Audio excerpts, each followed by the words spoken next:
All right. So, all day fam, we are live. Monday Night Football recap. The Miami Dolphins at the Pittsburgh Steelers, and the game was straight for them. It was straight in the beginning, and then Pittsburgh ran away with it. Pittsburgh pretty much dominated the game. Pretty much like I want to say maybe like around the third quarter. No, not even the third quarter. Probably about around like the I want to say maybe the round like towards the end of the second quarter, the Pittsburgh Steelers, they pretty much started, Aaron Rodgers, he started clicking. They pretty much started scoring and they pretty much started dominating the game. The Miami Dolphins, they like I said, they kept it close, and then Aaron Rodgers, he started looking pretty good. He started making very key throws and very accurate throws, and he was performing. And he didn't Tua like stats wise, Tua didn't play that bad. But I mean, again, I think Tua is 0-5 in cold weather. Tua just cannot play. Tua and the Miami Dolphins, they just cannot play well in cold weather. So I mean, but Aaron Rodgers, the question like Pittsburgh Steelers, they more than likely are going to go to the playoffs. And the question remains, will Aaron Rodgers lead? How far can Aaron Rodgers take the Pittsburgh Steelers? Can he take them all the way to the Super Bowl? Can Aaron Rodgers and the Pittsburgh Steelers at least go to the AFC Championship, or let alone win a playoff game? I think it's been over 10 years since Mike Tomlin won a playoff game. And if Aaron Rodgers can just get a playoff game, if he can just win a playoff game, that'll be a win for him and Mike Tomlin. Because I can't remember the last time him and Mike Tomlin won a playoff game. I think it's pretty much been the same, like around almost around the same drought. It's kind of interesting because him and Mike Tomlin, they've been to one Super Bowl. They've won one Super Bowl. They definitely are not going to win a Super Bowl this year. That would be very surprising. I think that'd be surprising to everybody on planet Earth if Mike Tomlin and Aaron Rodgers went to Super Bowl. But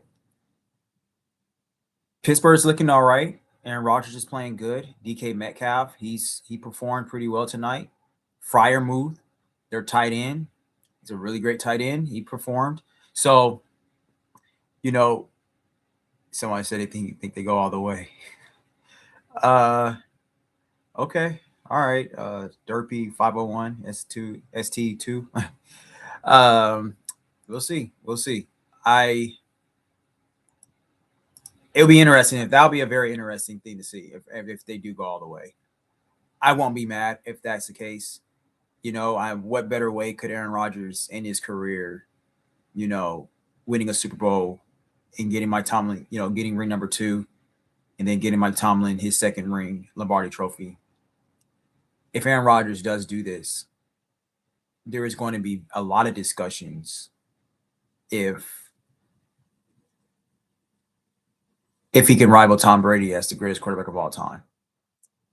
I definitely think that is going to be some discussions because it was already discussions about Aaron Rodgers being the GOAT when when him and Tom Brady were in their prime. There were some people who thought Aaron Rodgers was actually better than Tom Brady at a time. But Aaron Rodgers could never get back to the Super Bowl, and Tom Brady just kept winning Super Bowls. So that conversation quickly evaporated. I felt like it was always Tom before Aaron Rodgers. It was always Tom Brady, Peyton Manning, Tom Brady, Peyton Manning, and then Aaron Rodgers came to the league, and then it was Tom Brady, Peyton, Aaron Rodgers. Drew Brees came in there was a little bit, but I don't think nobody really thought Brees was better than Manning, Rodgers, or Brady. It was always those three, you know. And to be honest with you, if Aaron Rodgers could have at least gotten one more ring, I think people would have put him over Manning, and I think some people probably would have put him over Brady as well because Aaron Rodgers is really just that talented. He is probably the most talented quarterback ever in the entire like in NFL history. So but Tua Tagovailoa, I can't pronounce his last name, but Tua, he was kind of efficient. I mean, he didn't. I mean, stats wise, he didn't play too bad. I mean, he was 22 for 28, 253 yards. He had a 78.6 completion percentage. He was averaging 9 yards per throw, 2 touchdowns, 1 pick. So that's not too bad. A Chain, he had a solid night. Well, kind of. He was 6 carries, 6 catches for 67 yards, and 12 carries for 60 yards. I felt like they should have kept running with him. Waddle, he was nowhere. He didn't really do anything. Waller was solid. 7 catches, 66 yards, 2 touchdowns. So Waller was pretty solid tonight. But the Dolphins just couldn't hold it through. Man, I think this is it for Mike McDaniel. I think Mike McDaniel should be let go as the head coach because Mike McDaniel he's a great offensive coordinator, but he's not a great head coach. I don't even think he's a good head coach. I think Mike McDaniel should just stick with being an offensive coordinator. I would love to see him with another team as an offensive coordinator. I would love to just see him just calling plays for an offense, being tagged along with a very promising young quarterback, and and seeing him produce with that young quarterback because I don't think him I don't think him being a head coach. I don't really think players answer to Mike McDaniel. I never really seen that. And so like an entire team, they pretty much, how can I say it? They're a reflection of their head coach. They're a reflection of they're an expression of their coach's identity. And the Dolphins, they literally play how Mike McDaniel is. They play soft, they play inconsistent, they're not physical, they're not intense. The Dolphins now they have been playing pretty well for the past few weeks, but here's the thing though. Again, like I said, they're a very inconsistent team. And I think it's time for the Miami Dolphins to blow it up because Tua is not the answer, and Mike McDaniel isn't the answer. So I don't know what happens with Tua. Maybe the Dolphins does keep Tua because he's signed to that fat contract, but I think they will get rid of Mike McDaniel. I think tonight I'm very happy that the Dolphins lost to the Pittsburgh Steelers because if the Dolphins would not have lost to the Steelers, this whole thing would have been dragged on all the way to next season. They probably would have ended up re-signing Tyreek Hill, and then we would have had to see a whole nother season of terrible football by the Miami Dolphins. And it just would have been annoying. And it would have been the same situation, the same exact thing. But they lost to Pittsburgh. They're not going to the playoffs. They're not going to sign Tyreek Hill. And we're going to see they're more than likely going to probably end up firing Mike McDaniel. We're going to see what they're going to do with Tua. So, yeah, it's going to be a very interesting storyline to follow with the Miami Dolphins what they're going to do from here on out. So Aaron Rodgers had a really good game, had a pretty solid game. He was pretty efficient. He was 23 for 27, 224 yards, 85.2 completion percentage. He had an 8.3 average yards per pass, 2 touchdowns. And yeah, he was stacked 3 times. He had a 125.9 quarterback rating. So A-Rod, I watched a lot of this game.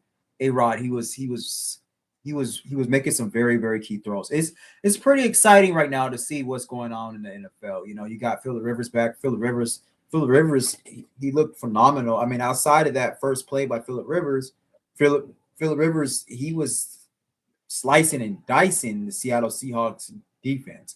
I was highly impressed with how Phillip Rivers played, and I have been very, very critical of Phillip Rivers, but he played very well yesterday. And Aaron Rodgers, I'm saying it's pretty exciting to see, 40-plus-year-old quarterbacks, still playing or coming out of retirement and actually producing and playing very well because of experience. So the quarterback position is a very, very durable, sustainable position, because here's the thing, like when you see some of these guys now, even if they suck, they come back and then they play okay, it's interesting. Like I never really thought Joe Flacco was a good quarterback at all, but Joe Flacco, he was in retirement. He came back and revolutionized his career a little bit with the Browns, and then he did play some pretty good games with the Bengals. And now he's probably a second string. Now he's probably going to be a second string quarterback for the Bengals for the foreseeable future.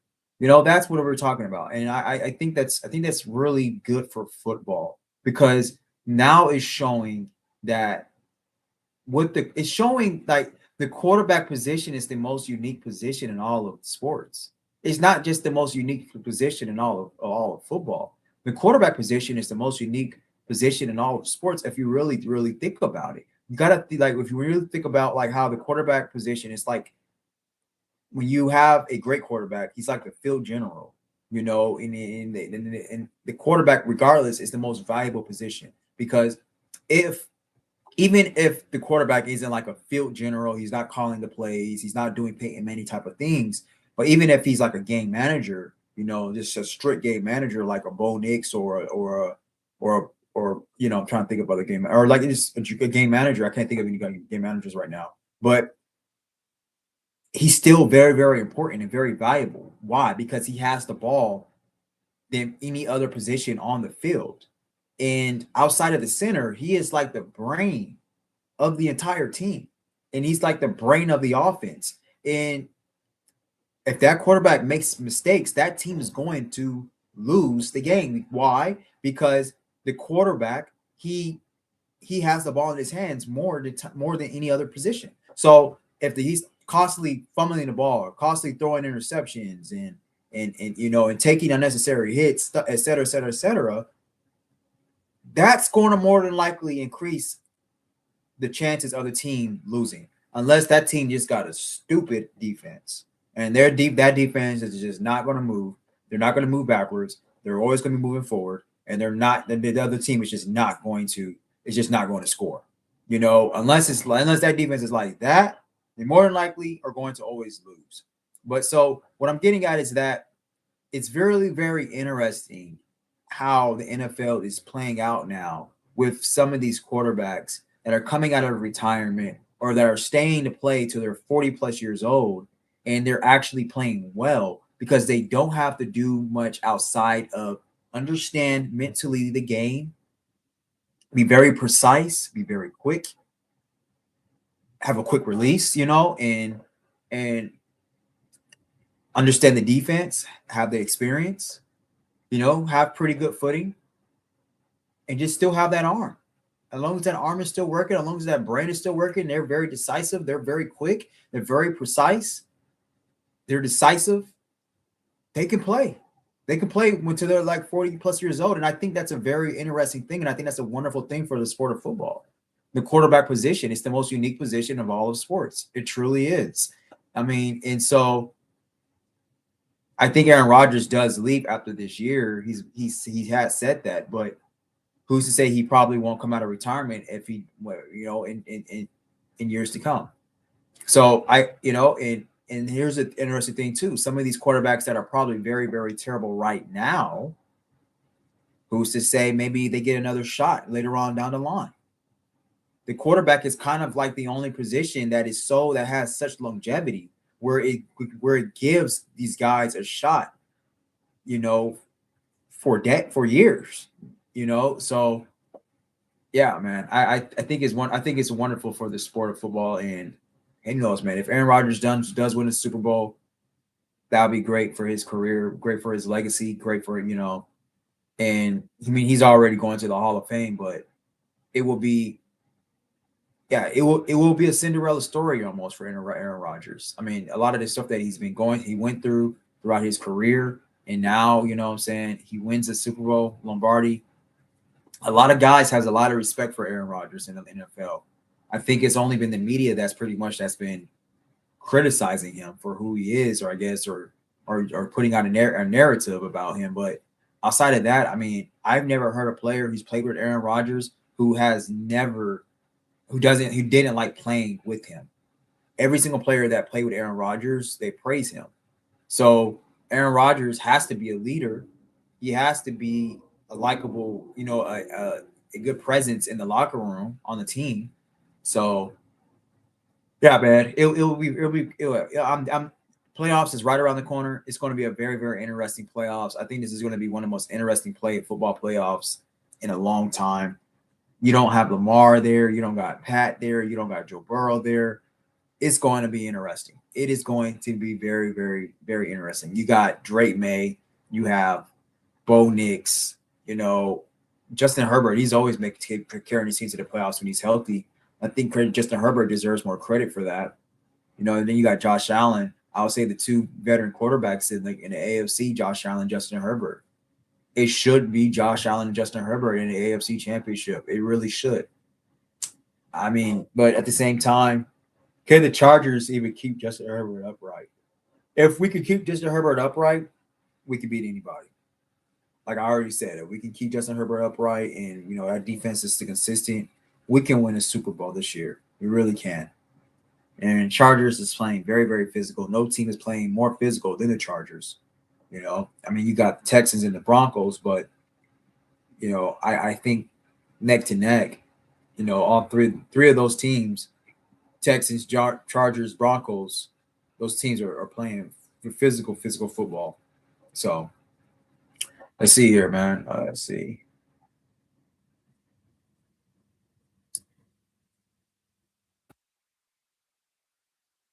Okay. I think. Oh yes, Asante Samuel. I think he's on the Steelers now. That's interesting.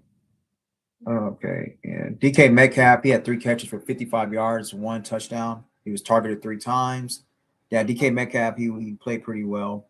He was also his stats. He also had a more of effect on this game than his stats shows. He was attracting a lot of attention, and he was opening up a lot of routes and plays for the offense and for other players. So DK Metcalf's presence just along on the field actually helped out Aaron Rodgers and helped open up lanes for Freiermuth and other receivers. Janu Smith, he had one run. I think his name is Janu Smith or Jay Smith. He had one rushing attempt for 14 yards and a touchdown. And yeah, so so I predicted the Steelers to win this game 23-5. Pittsburgh won this game 28-15. So I wasn't too far off. I was 10 points off of Miami. I was 5 points off by Pittsburgh. But yeah. So I think I was pretty close. I think I was close enough. So yeah, like I said, this game was pretty much even throughout and until like the second half, or close to the second half, close to halftime. I mean, it got out of hand. Miami let Pittsburgh get away. Aaron Rodgers started making those key throws, and Miami just couldn't keep up. And so, but yeah, man, so Thursday night football, I gave my predictions already for the game.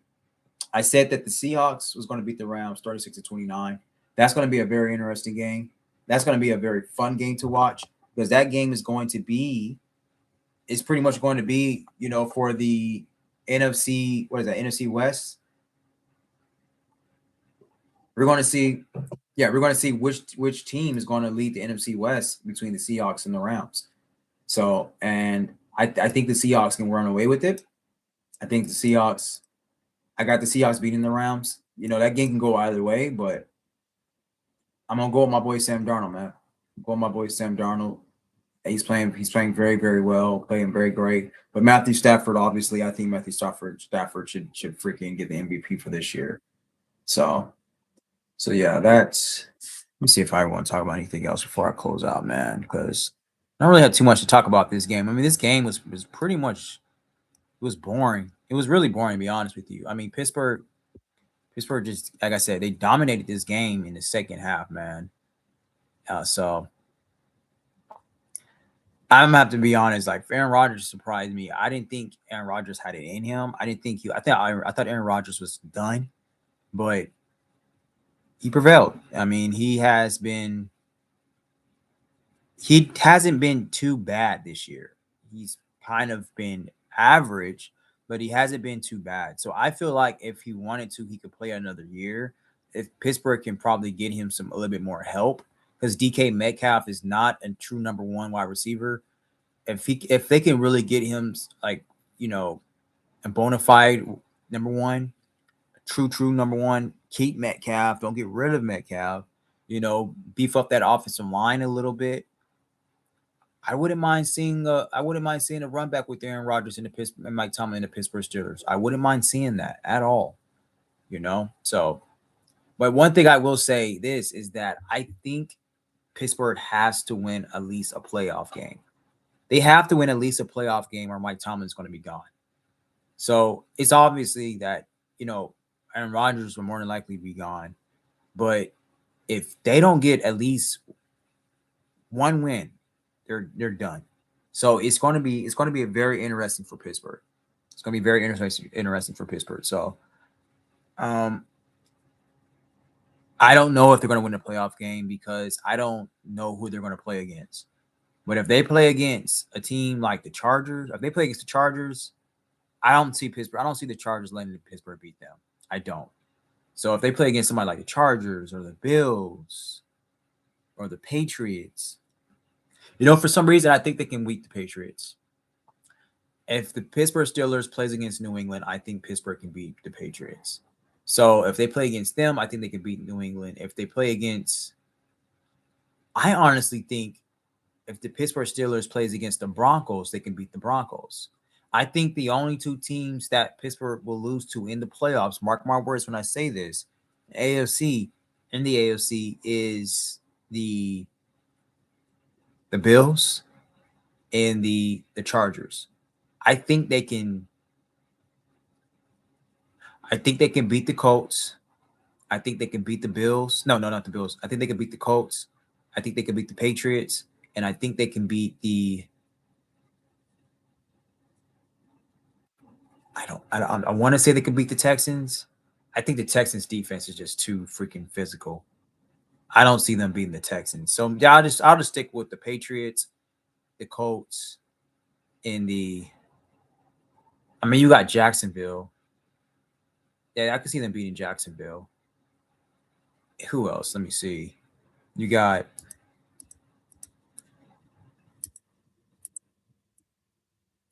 Yeah, I already said I think they can beat the Broncos. Yeah, so I feel like they could beat. I feel like if they do play, if they whoever they play against, if they play against the Broncos, the Patriots, the Jags, or the Colts, if they play against any of those four teams, I think they can beat them. But if they play against the Chargers, the Texans, or the Bills, I don't think they can beat them. I just don't. I don't think they can beat the Bills because I don't think. I think Josh Allen can. I think Josh Allen can overcome that Pittsburgh defense. I think. I don't see. I don't think they can beat the Chargers because I just don't. I just the will and the physicality of the Chargers alone. I don't see the Pittsburgh Steelers beating them. I mean, the Chargers already kind of destroyed them last time they played, and I think Justin Herbert will be damned if he loses a playoff game this year, no matter who they play against. I honestly feel that way. Like the Chargers may lose they may lose two games into this year, into this season, but going to the playoffs, whoever the Chargers plays against in the first round, I don't see them losing that game because I just think Justin Herbert will be damned if he does lose another playoff game. You know what I'm saying? No matter who his offensive line is, no matter how jacked up his hand is, if he can throw with that other hand, I think Justin Herbert will be down.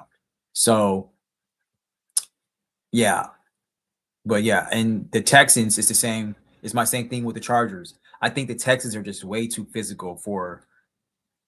I think they're way too physical for Aaron Rodgers and the Steelers. I just do not see them overcoming them. Jacksonville, they can get a little physical. They have a good running game. Their offense is looking like it's clicking, but I don't see Jacksonville beating Pittsburgh. I think Pittsburgh can handle Jacksonville. So, and the Colts, same with the Colts. Now the Colts can be a little tricky. You got Phillip Rivers, and Phillip Rivers looking good. He's looking really, really good. But I, it will be a very close game. If Pittsburgh does beat the Colts, I would say they beat them by like 1 point in the playoffs. If they do, mark my words. Look at this video when we come back. But when if it happens, if they play the Colts in the playoffs, but I think Pittsburgh can come away with a win against the Colts. I think Mike Tomlin can get that defense to contain the Colts offense, and I think Aaron Rodgers and the Pittsburgh Steelers offense can overcome that Colts defense. That's really the reason why I don't see the Colts defense being physical enough to out physical Aaron Rodgers. See, that's what I'm saying, getting at, because I with Josh Allen, with his experience and him being able to win playoff games, I see him beating Aaron Rodgers. With Justin Herbert, his willpower, his eliteness, and also additional to that, with the Chargers' physicality, I don't see the Steelers beating them. So I see the Chargers beating them. Same with the Colts. I don't have all that faith in CJ Stroud, but the Texans are so physical. Now with the Broncos are a very physical team too. But I'm not a believer yet. I'm not a believer. I think Bo Nix is good, but come playoff time, I think Mike Tomlin, he'll be damned if he loses against a second-year quarterback. And I think the Pittsburgh Steelers, they can get real physical on Bo Nix, force him to turn the ball over. And Aaron Rodgers is a smart enough quarterback, intelligent enough quarterback, an experienced enough quarterback to be able to play the game how it should be played for them to win in the playoffs. So I don't see the Broncos, if they do play the Broncos, I don't see the Broncos beating them. But yeah, we're going to see, man. This story is being written as we go. In 3 days, 2 days, we got Thursday night football, and that game is going to be intense. That game is going to be great. I am really looking forward to that game. Seahawks Rams 36-29. So we'll be back very soon, and I am going to, I'm going to do a recap for that game. And yeah, I gave you guys my prediction already, 36-29, Seahawks on top, and so I thank you all so much for watching, and we'll be back very, very soon. All day. Peace. Oh, like, comment, share, subscribe, please. Thank you so much for your support. Thank you. Take care.